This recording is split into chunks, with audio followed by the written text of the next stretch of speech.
Numbers 36. The family heads of the clan of Gilead, son of Machir, the son of Manasseh, who were from the clans of the descendants of Joseph, came and spoke before Moses and the leaders, the heads of the Israelite families. They said, "When the Lord commanded my Lord to give the land as an inheritance to the Israelites by lot, he ordered you to give the inheritance of our brother Zelophehad to his daughters. Now suppose they marry men from other Israelite tribes. Then their inheritance will be taken from our ancestral inheritance and added to that of the tribe they marry into. And so part of the inheritance allotted to us will be taken away. When the year of Jubilee for the Israelites comes, their inheritance will be added to that of the tribe into which they marry, and their property will be taken from the tribal inheritance of our ancestors." Then at the Lord's command, Moses gave this order to the Israelites. What the tribe of the descendants of Joseph is saying is right. This is what the Lord commands for Zelophehad's daughters. They may marry anyone they please, as long as they marry within their father's tribal clan. No inheritance in Israel is to pass from one tribe to another, for every Israelite shall keep the tribal inheritance of their ancestors. Every daughter who inherits land in any Israelite tribe must marry someone in her father's tribal clan, so that every Israelite will possess the inheritance of their ancestors. No inheritance may pass from one tribe to another, for each Israelite tribe is to keep the land it inherits. So Zelophehad's daughters did as the Lord commanded Moses. Zelophehad's daughters, Mahlah, Tirzah, Hoglah, Milcah, and Noah, married their cousins on their father's side. They married within the clans of the descendants of Manasseh son of Joseph, and their inheritance remained in their father's tribe and clan. These are the commands and regulations the Lord gave through Moses to the Israelites on the plains of Moab by the Jordan, across from Jericho.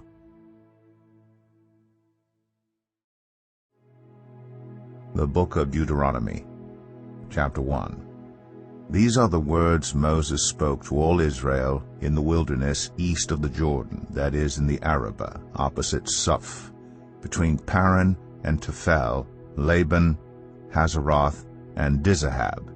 It takes 11 days to go from Oreb to Kadesh Barnea by the Mount Seir road. In the 40th year, on the first day of the 11th month, Moses proclaimed to the Israelites all that the Lord had commanded him concerning them. This was after he had defeated Sihon, king of the Amorites, who reigned in Heshbon, and at Edrei had defeated Og, king of Bashan, who reigned in Ashtaroth. East of the Jordan, in the territory of Moab, Moses began to expound this law, saying, "The Lord our God said to us at Horeb, 'You have stayed long enough at this mountain. Break camp and advance into the hill country of the Amorites.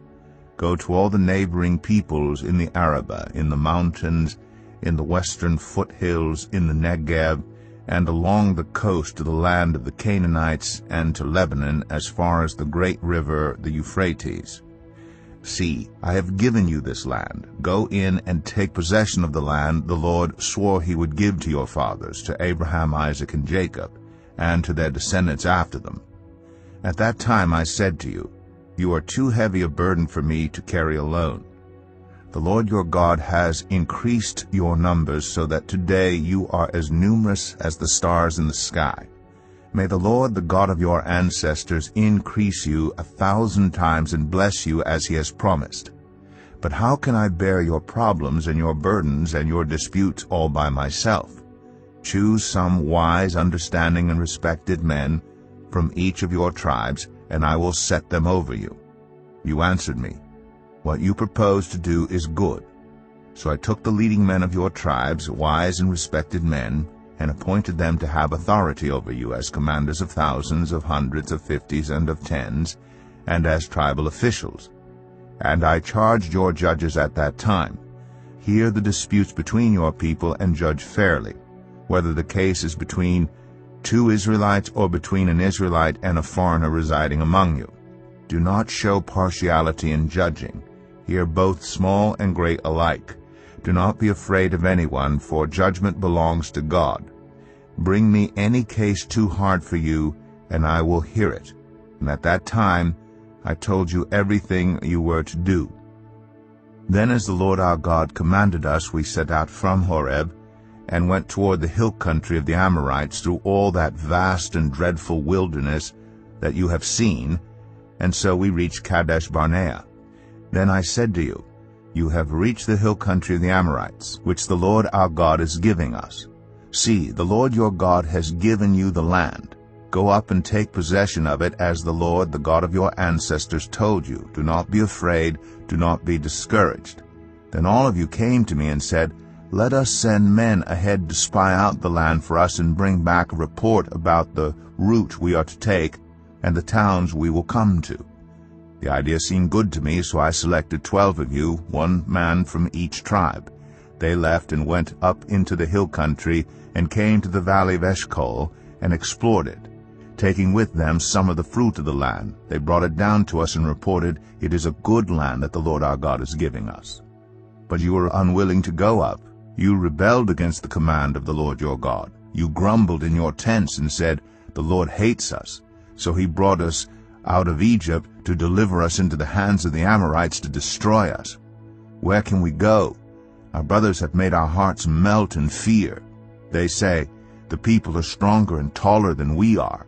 The cities are large, with walls up to the sky. We even saw the Anakites there. Then I said to you, Do not be terrified, do not be afraid of them. The Lord your God who is going before you will fight for you, as he did for you in Egypt, before your very eyes and in the wilderness. There you saw how the Lord your God carried you, as a father carries his son. All the way you went until you reached this place.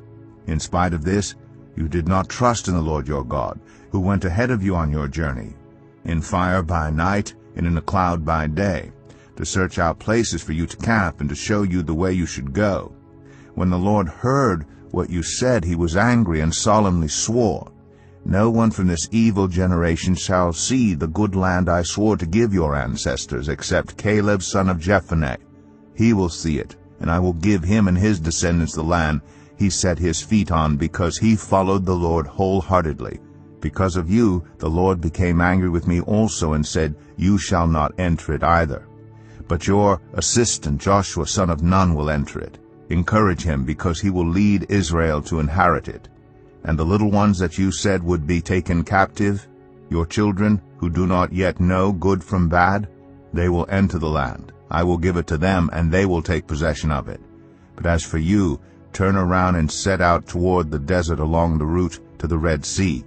Then you replied, We have sinned against the Lord. We will go up and fight, as the Lord our God commanded us. So every one of you put on his weapons, thinking it easy to go up into the hill country. But the Lord said to me, Tell them, Do not go up and fight, because I will not be with you. You will be defeated by your enemies. So I told you, but you would not listen. You rebelled against the Lord's command, and in your arrogance you marched up into the hill country. The Amorites who lived in those hills came out against you. They chased you like a swarm of bees and beat you down from Seir all the way to Hormah. You came back and wept before the Lord, but he paid no attention to your weeping and turned a deaf ear to you. And so you stayed in Kadesh many days, all the time you spent there. As they approached Jerusalem and came to Bethphage and Bethany at the Mount of Olives, Jesus sent 2 of his disciples, saying to them, Go to the village ahead of you, and just as you enter it, you will find a colt tied there, which no one has ever ridden. Untie it and bring it here. If anyone asks you, Why are you doing this? Say, The Lord needs it and will send it back here shortly. They went and found a colt outside in the street, tied at a doorway. As they untied it, some people standing there asked, What are you doing untying that colt? They answered, as Jesus had told them to, and the people let them go. When they brought the colt to Jesus and threw their cloaks over it, he sat on it. Many people spread their cloaks in the road, while others spread branches they had cut in the fields. Those who went ahead and those who followed shouted, Hosanna! Blessed is he who comes in the name of the Lord. Blessed is the coming kingdom of our father David. Hosanna in the highest heaven. Jesus entered Jerusalem and went into the temple courts. He looked around at everything, but since it was already late, he went out to Bethany with the 12. The next day, as they were leaving Bethany, Jesus was hungry. Seeing in the distance a fig tree and leaf, he went to find out if it had any fruit. When he reached it, he found nothing but leaves, because it was not the season for figs.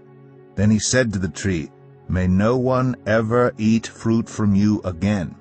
And his disciples heard him say it.